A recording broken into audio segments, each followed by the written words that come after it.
নমস্কার। আজকের বড় খবর উত্তরবঙ্গের মেখলিগঞ্জ থেকে।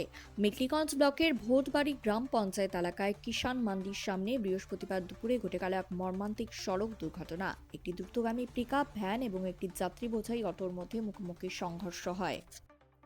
সংঘর্ষ এতটাই প্রবল ছিল যে অটোর সামনের অংশ দুমড়ে মুচড়ে যায় এবং যাত্রীরা ছিটকে পড়েন রাস্তায়। স্থানীয় বাসিন্দারা বিকট শব্দ শুনে ছুটে আসেন, কেউ পানি দেন, কেউ আহতদের সামলান, আবার কেউ তৎক্ষণাৎ খবর দেন পুলিশ ও অ্যাম্বুলেন্সে।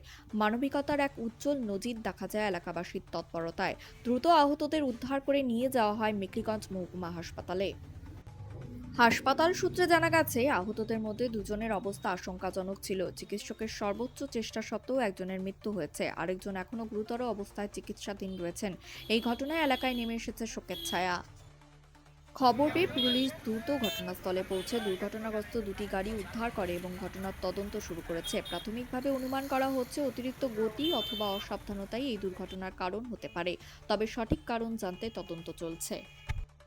দুর্ঘটনার জেরে কিছু সময়ের জন্য চ্যাংড়াবান্ধা মেখলিগঞ্জ সড়কে যান চলাচল ব্যাহত হয়। পরে পুলিশি হস্তক্ষেপে পরিস্থিতি স্বাভাবিক হয়। প্রশ্ন উঠেছে, প্রতিদিনের এই সড়ক দুর্ঘটনা কি শুধুই অসাবধানতার ফল, নাকি প্রয়োজনে আরও কঠোর ট্রাফিক নিয়ন্ত্রণের সচেতনতা? এমনই গুরুত্বপূর্ণ খবরের আপডেট পেতে আমাদের সঙ্গে থাকুন। নিরাপদে চলুন, সাবধানে চলুন।